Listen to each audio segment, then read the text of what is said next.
आप सभी का स्वागत है आपके अपने YouTube चैनल जेम स्टडी में। आज की वीडियो में डिस्कस करने वाले हैं CUT स्कोर कार्ड के जारी होने के बाद सभी स्टूडेंट के माइंड में एक ही सवाल रहता है कि अब एडमिशन कैसे होगा, किस प्रकार से एडमिशन का सारा प्रोसेस होगा।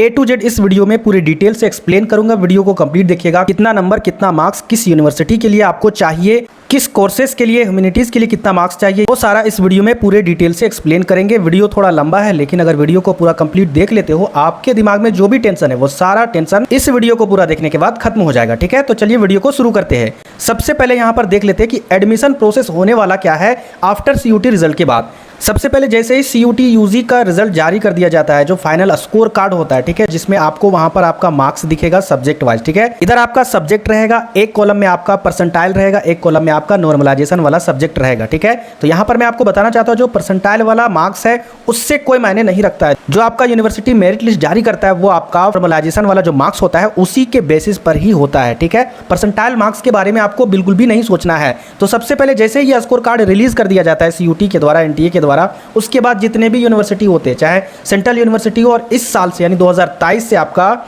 जितने भी स्टेट यूनिवर्सिटी है उन सभी के द्वारा यहां पर क्या किया जाएगा, पोर्टल को ओपन कर दिया जाएगा, एडमिशन पोर्टल। ठीक है, जैसे ही एडमिशन पोर्टल ओपन हो जाएगा आपको क्या करना होगा, उस पोर्टल में रजिस्ट्रेशन करवाना होगा। लेकिन जैसे ही आप वहां पर रजिस्ट्रेशन करवाओगे वहां पर आपको एक प्रॉब्लम क्रिएट होगा। अब प्रॉब्लम क्या होगा वो ध्यान से समझिएगा। यूनिवर्सिटी आप फिल नहीं कर पाओगे। ठीक है, ये प्रॉब्लम आपके साथ क्रिएट होगा। आगे भी कुछ प्रॉब्लम होंगे तो उनके बारे में भी बात करेंगे। तो ये यूनिवर्सिटी फिल नहीं होगा, ये प्रॉब्लम कैसे आएगा, तो जैसे आप CUT UG का फॉर्म फिलअप किए होंगे, ठीक है, कुछ पर्टिकुलर यूनिवर्सिटी को ही चूज किया होगा, तो आप सिर्फ उसी यूनिवर्सिटी में ही एडमिशन ले सकते हैं। ठीक है, तो यहां पर अगर आप उसके अलावा दूसरी यूनिवर्सिटी में आपको एडमिशन अगर लेना होगा तो वहां पर आपके साथ प्रॉब्लम क्रिएट हो जाएगा। तो आप उसी यूनिवर्सिटी को फिल कीजिएगा जो आपने CUT UG 2023 फॉर्म फिलअप करते समय फिलअप किया था। ठीक है, आपका यहां पर यह प्रॉब्लम सोल्व हो गया। उसके बाद उस यूनिवर्सिटी में आप रजिस्टर करोगे। रजिस्टर करने के बाद वहां पर CUT के आधार पर आप सब्जेक्ट वाइज जो भी सब्जेक्ट आपका होगा वहां पर मार्क्स डालोगे। ठीक है, लेकिन फिर एक प्रॉब्लम क्रिएट हो जाएगा आपके साथ, सब्जेक्ट कॉम्बिनेशन प्रॉब्लम। अब भाई ये प्रॉब्लम क्या होता है, तो ये प्रॉब्लम ध्यान से समझिएगा। CUT UG 2023 फॉर्म फिलअप करते समय जो भी यूनिवर्सिटी के रिगार्डिंग अगर आप फॉर्म फिलअप कर रहे थे उस समय उस यूनिवर्सिटी का एक लिस्ट आपको जरूर मिला होगा या फिर जरूर देखे होंगे, या फिर मैंने भी बताया था उस यूनिवर्सिटी का सब्जेक्ट कॉम्बिनेशन डिटेल से देख लीजिएगा। जैसे अगर आपको हिस्ट्री ऑनर्स लेना है तो उसके रिगार्डिंग आपको कौन कौन से पेपर देने हैं, मैथमेटिक्स ऑनर्स लेना है तो उसके रिगार्डिंग आपको कौन से पेपर रखने होंगे, अगर आपको केमिस्ट्री ऑनर्स लेना है तो उसके रिगार्डिंग कौन कौन से सब्जेक्ट आपको रखने होंगे। उन सब्जेक्ट के आधार पर ही यहाँ पर सब्जेक्ट कॉम्बिनेशन फिल होगा। अगर आपको अभी समझ में नहीं आता है तो एक यूनिवर्सिटी का सब्जेक्ट कॉम्बिनेशन के बारे में डिटेल से डिस्कस करता हूं।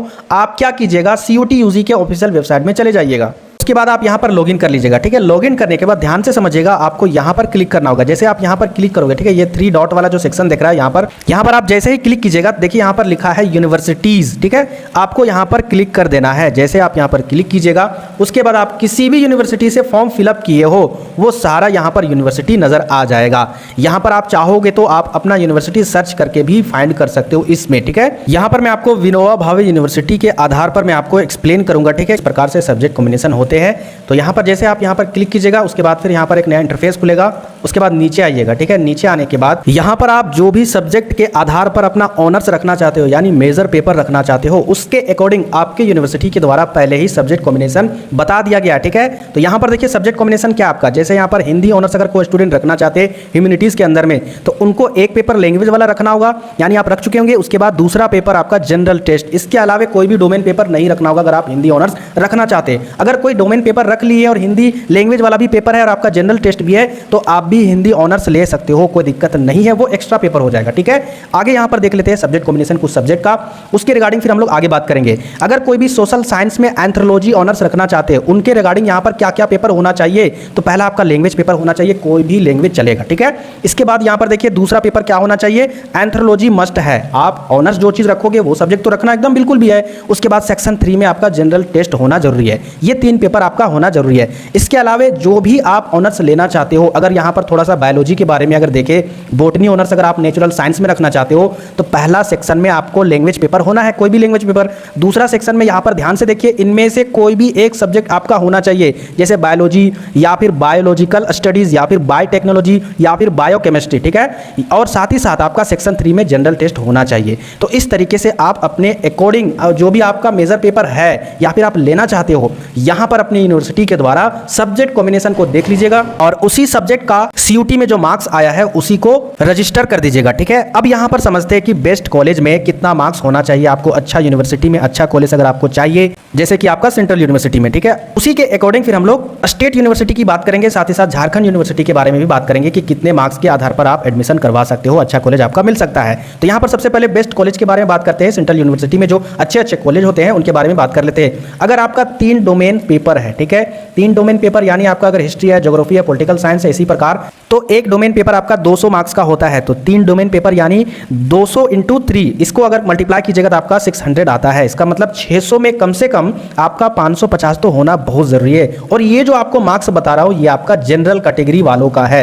ओबीसी का थोड़ा बहुत कम होगा, हो सकता है 500 में ही हो जाए। उसके अलावा जो एसटी और एससी से बिलोंग करते हैं उनका हो सकता है 450 में भी हो जाए। तो इस तरीके से कैटेगरी वाइज उनका कट ऑफ या फिर मार्क्स होने वाला है, ठीक है। इसके बाद अगर आगे बात करें, एक लैंग्वेज पेपर, एक डोमेन पेपर और एक जनरल टेस्ट, ठीक है, जिस प्रकार से स्टेट यूनिवर्सिटी या फिर मैंने अभी हाल ही में आपको विनोबा भावे यूनिवर्सिटी का जो सब्जेक्ट कॉम्बिनेशन बताया इसी प्रकार से था, ठीक है। एक लैंग्वेज पेपर था और एक डोमेन पेपर जो आप ऑनर्स रखना चाहते हो और एक जनरल टेस्ट। यहाँ पर टोटल मार्क्स अगर ऐड करोगे तो यहाँ पर ये 200 नंबर का हो जाता है, ये भी 200 नंबर का हो जाता है और ये जीटी जो है वो आपका 250 का हो जाता है। सभी को ऐड कीजिएगा तो टोटल 650 मार्क्स आते हैं और उनमें से आपको कितना मार्क्स होना चाहिए जिसके आधार पर वहां पर एडमिशन हो जाएगा, तो 600 मार्क्स होना चाहिए। ओवरऑल अगर देखा जाए आपको अच्छे कॉलेज में एडमिशन करवाना है ना, उसके लिए कम से कम जितना मार्क्स अगर आ रहा है और आप जनरल कैटेगरी से बिलोंग करते हो तो कम से कम आपका 50 नंबर माइनस कर दीजिएगा, ठीक है, टोटल मार्क्स में, ठीक है, 50 नंबर माइनस कर दीजिएगा। उतना मार्क्स आता है तो 100% आप अप्लाई कर दीजिए। अगर उससे कम आता है तो फिर आपके लिए चांस थोड़ा कम होगा, फिर भी आप अप्लाई कर सकते हो। अगर 10, 20, 15 नंबर के आसपास में हो तो कोई दिक्कत नहीं है। और इसके अलावा अगर जो ओबीसी कैटेगरी के आते हैं, ठीक है, ओबीसी कैटेगरी वाले कम से कम आप ज्यादा उनमें फर्क नहीं होता है, जनरल वाले में 10-20 मार्क्स का ही फर्क होता है। जनरल वाले अगर मार्क्स 50 कम करते हैं तो उनके लिए कम से कम 10-20 मार्क्स घटा दीजिए, यानी 60-70, उससे ज्यादा डिफरेंस नहीं होता है। तो इसके अकॉर्डिंग आप अपने मार्क्स को कैलकुलेट करके आप कॉलेज को भर सकते हो, ठीक है। अब बात कर लेते हैं स्टेट यूनिवर्सिटी, यानी जो हमारे झारखंड के स्टेट यूनिवर्सिटी जो 2023 में रजिस्टर किए हुए। इसके अलावा यूपी, बिहार, मध्य प्रदेश जितने भी स्टेट यूनिवर्सिटी है वो सारे 2023 में रजिस्टर करवाए हुए हैं। इससे पहले 2022 में नहीं था। तो यहां पर स्टूडेंट के लिए भी एक नया चीज था और बोर्ड एग्जाम के बाद तुरंत CUT एग्जाम की तैयारी भी की है, जिस कारण से उन्हें समय भी कम मिला। तो यहां पर देखा जाए बहुत सारे स्टूडेंट 300 से ज्यादा मार्क्स नहीं लाए हैं, ठीक है।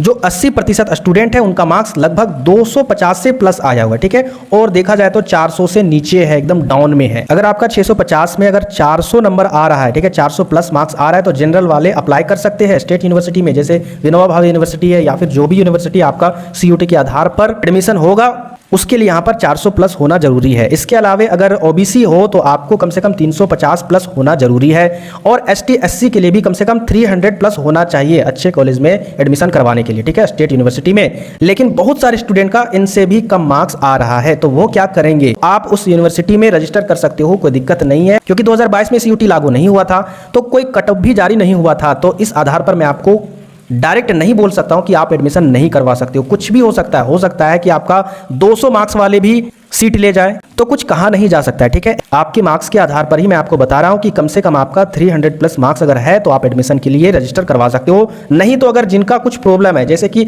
सब्जेक्ट कॉम्बिनेशन में किसी ने पॉलिटिकल साइंस का तो एग्जाम दिया, अब उनका जनरल टेस्ट वाला एग्जाम नहीं हुआ या फिर एडमिट कार्ड नहीं आया या फिर लैंग्वेज पेपर भी नहीं हुआ, तो उस सिचुएशन में उनको अच्छे यूनिवर्सिटी के कॉलेज में एडमिशन नहीं मिल पाएगी, क्योंकि यहाँ पर सब्जेक्ट कॉम्बिनेशन नहीं बन रहा है। चाहे कोई भी यूनिवर्सिटी हो, विनोबा भावे यूनिवर्सिटी हो, चाहे कोई भी यूनिवर्सिटी हो, तो आपको क्या करना होगा, कोई भी प्राइवेट कॉलेज में जाकर पता करना होगा वहां पर एडमिशन हो रहा है या फिर नहीं हो रहा है। वहां से आपका एडमिशन 100% प्राइवेट कॉलेज में हो जाएगा, या फिर आप चाहोगे तो चांसलर पोर्टल से भी प्राइवेट कॉलेज में एडमिशन करवा सकते हो। इस तरीके से मैंने आपको बता दिया admission process after CUT result 2023। अगर आपके माइंड में अभी भी कोई सवाल है, अभी भी कोई डाउट है, तो आप कमेंट बॉक्स में बेझिझक टाइप कीजिए। मैं आपको उस डाउट से रिलेटेड वीडियो बनाकर सारा डाउट क्लियर कर दूंगा, ठीक है। और हाँ, जो भी नए व्यूअर है चैनल को जरूर सब्सक्राइब कर लीजिएगा और साथ ही साथ जो मेरा न्यू चैनल है डिस्क्रिप्शन बॉक्स में आपको मिल जाएगा 2023, ठीक है, 2023 से 2027 वाले सेशन के लिए, उसी में सारा सिलेबस कंप्लीट किया जाएगा, आगे की प्रोसेस कराई जाएगी, ठीक है। तो मिलते हैं फिर नेक्स्ट वीडियो में।